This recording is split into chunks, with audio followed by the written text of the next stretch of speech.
Kawawa naman ang babae mga kared, no? Dapat dinala nila kaagad sa doktor, hindi kunan ng video at i-post sa social media. Kung nagkamali man ang babae dyan or lalaki, hindi dapat ipahiya sa whole world.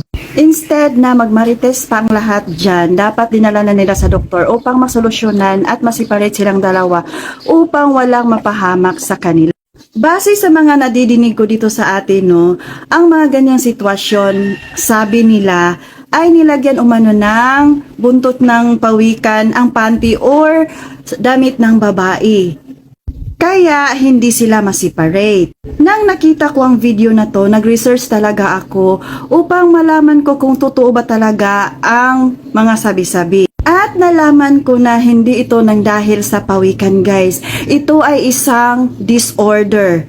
Ang tawag sa babae is vaginismus disorder. At sa lalaki naman is captivus.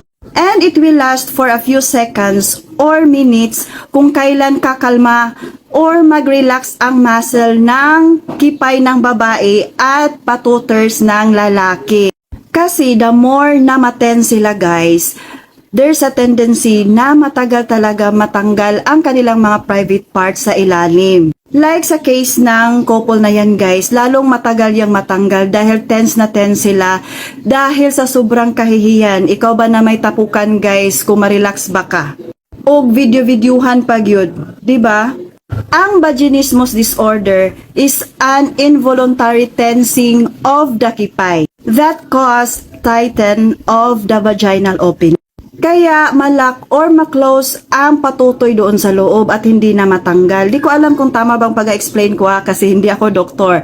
At ito'y sobrang masakit sa kipay ng babae during labing-labing. Ang dahilan kung bakit magkaroon ng ganitong klaseng kondisyon ng isang babae ay dahil may past sexual trauma ang isang babae or napilitan lang siya or sinasaktan siya bago ginamit. Kaya wag po nating i-judge ang isang babae kung meron po siyang ganyang kondisyon dahil napaka-rare po talaga ang ganyang kondisyon sa mga kababaihan. Dapat tulungan po natin sila at hindi pagdirihan dahil hindi po talaga madali ang magkaroon ng ganyang disorder. According sa mga doktor, matagal po ang treatment sa ganyang disorder. At mayayari ito during labing-labing kung ang babae ay sobrang ginaganahan na talaga at nasa peak na talaga siya sa dahil magkaroon ito ng intense reaction that causes.